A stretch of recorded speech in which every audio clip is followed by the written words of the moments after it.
तो गाइस आज हम बात करेंगे मैनेजर किम के चैप्टर नंबर 13 के बारे में। और पिछले एपिसोड में हमने देखा था मैनेजर किंग कैंगमिन को मार मार के अनकॉन्शियस कर देते हैं। और आज की वीडियो की शुरुआत में वहीं हम दूसरी तरफ देखते हैं मिंजी अब भी फ्रीजर रूम के अंदर बैठी हुई होती है और ठंड से कांप रही होती है और ऐसी लाचारी भरी हालत में अपने मन में बोल रही होती है, आखिर अब मैं क्या करूँ? अगर ऐसा ही रहा तो मैं यहाँ पे मर जाऊंगी। मुझे सच में काफी ज्यादा डर लग रहा है। मिंजी मरे हुए पुलिस वाले की तरफ देखती है और अपने मन में कहती है क्या मेरे साथ भी ऐसा ही होगा? और मिंजी को अभी एक पुराना सीन याद आता है जब वो अपने फादर को बोल रही थी, डैड क्या आपका कोई आत्मसम्मान नहीं है?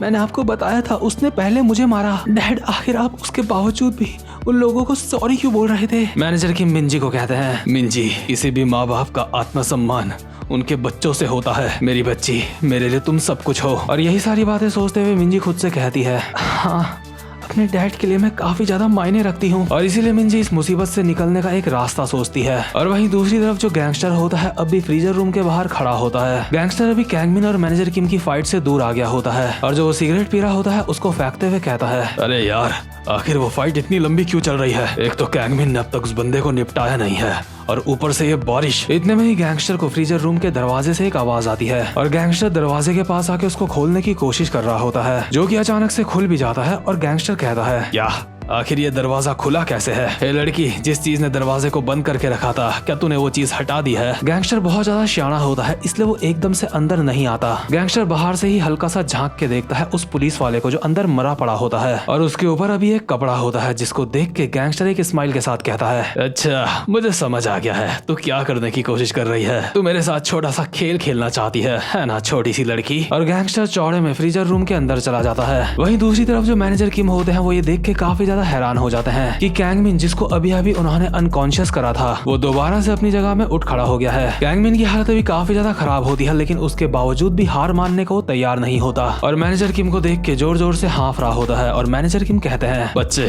क्या तू सच में एक जानवर है? इतने में ही कैंगमिन भागता हुआ आता है मैनेजर किम की तरफ, लेकिन मैनेजर किम सेकंड्स के अंदर ही अपने एक ही हाथ से कैंगमिन के ऊपर काफी सारे मुक्के बजा देते हैं, जिससे कैंगमिन जमीन में जाके गिरता है। और मैनेजर किम कहते हैं, अगर मेरी बेटी अभी जिंदा होती और मैं उसको बचाने के लिए जा रहा होता तो मैं अभी तुझे यहाँ पे जान से मार देता जैसे मैंने बाकियों को मारा है, लेकिन अब जल्दी करने का कोई भी फायदा नहीं है। मैनेजर किम को ऐसा लग रहा होता है जैसे मिंजी मर चुकी है, लेकिन इतने में ही जो कैंगमिन होता है चिल्ला के कहता है, मुझे जान से मार दो, क्योंकि अगर मैं तुम्हें जान से मारे बिना वापस गया तो मेरे फादर खुद मुझे जान से मार देंगे। मैं कहता हूँ मुझे मार डालो। मैनेजर किम कैंगमिन के बाल पकड़ते हैं और उसके मुंह पे मुक्का मारने वाले होते हैं, लेकिन इतने में ही मैनेजर किम को याद आता है कि बर्गर ने उनसे कहा था, जिस लड़की का वो फोन है हमने उसे फ्रीजर रूम में फेंक दिया है। क्या वो लड़की तुम्हारी बेटी है? और तुम मुझे इसलिए मार रहे हो क्योंकि तुम्हें अपनी बेटी को ढूंढना है और इसी वजह से तुम चलते हुए ट्रक के ऊपर कूद गए थे। ये सब कुछ तुम अपनी बेटी की बॉडी को हासिल करने के लिए कर रहे हो बस। क्या तुम पागल हो? सिर्फ उसके शरीर के लिए तुम इतना कुछ कर रहे हो? और यही बातें सोच के मैनेजर किम को याद आता है कि वो अपनी बेटी से इतना ज्यादा प्यार करते हैं, तो ये जो लड़का उनके सामने है ये भी किसी न किसी का तो बेटा होगा ही। लेकिन जो कैंगमिन होता है अपना फादर वो गैंगस्टर को मानता है, इसलिए मैनेजर किम अभी कैंगमिन को कहते हैं, क्या तुम्हें पूरा यकीन है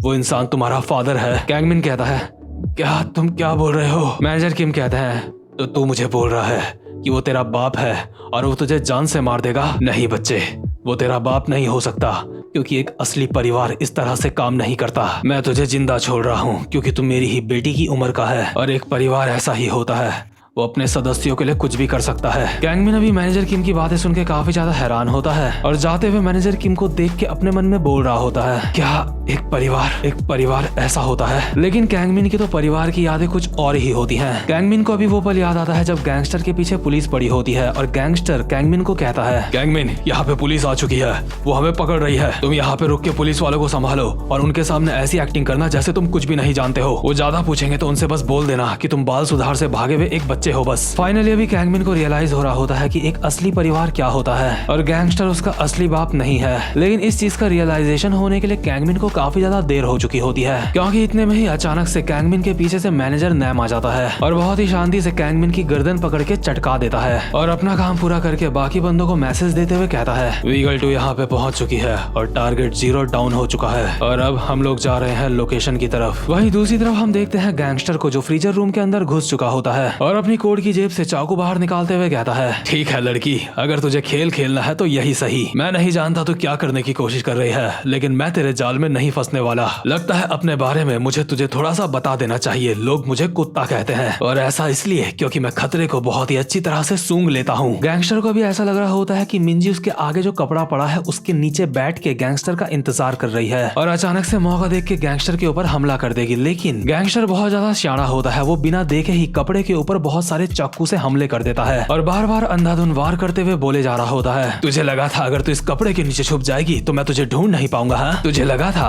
तू यहाँ पे लाश बनने की एक्टिंग कर सकती है, लेकिन तुझे बता दूं तूने गलत इंसान से पंगा ले लिया है। मैं तेरी चाल में नहीं फंसने वाला। लेकिन गैंगस्टर पूरी तरह से गलत होता है क्योंकि जो मिंजी होती है अभी गैंगस्टर के पीछे खड़ी होती है और उसके हाथ में होती है एक कड़क सी मछली जो कि जम के पूरी तरह से डंडा बन चुकी होती है। जैसे ही गैंगस्टर को रियलाइज होता है कि उसके पीछे कोई खड़ा है और वो पीछे पलट के देखता है, बट इतने में ही मिंजी मछली से गैंगस्टर के सर में एक खतरनाक सा अटैक कर देती है और लगातार गैंगस्टर के सर पे बस हमले करे ही जा रही होती है, जिससे कि गैंगस्टर अभी जमीन में गिर के अनकॉन्शियस हो चुका होता है और मिंजी हाँफ रही होती है। हाँफते हाँफते मिंजी को याद आ रहा होता है कि मैनेजर किम ने उसको कहा था, बेटा मेरा आत्मसम्मान तुम्हारे ही अंदर है। और मिंजी को भी याद आ रहा होता है कि एक गैंगस्टर अभी थोड़ी देर पहले मिंजी को बोल रहा था, लड़की मैं तो सोचा था तू काफी ज्यादा चालाक है, लेकिन तू एक नंबर की गधी है। और मिंजी अभी हाँफते हाँफते इसको निपटाने के बाद कहती है, बाहर में जा साले, तुझे लगा था तू बहुत ज्यादा चालाक है। मेरे डैड ने मुझे काफी सारी अच्छी बातें सिखाई हैं, तुझ जैसे गैंगस्टर से मैं हार नहीं सकती। और इसी के साथ ये वाला चैप्टर यहीं पे खत्म होता है। उम्मीद करता हूँ कि आपको आज की वीडियो भी अच्छी लगी हो और अगर आप चैनल पे पहली बार आए हो तो चैनल को सब्सक्राइब और वीडियो को लाइक जरूर से कर देना। अब मैं मिलता हूँ आपसे अपने नेक्स्ट वीडियो में, तब तक के लिए गुड बाय।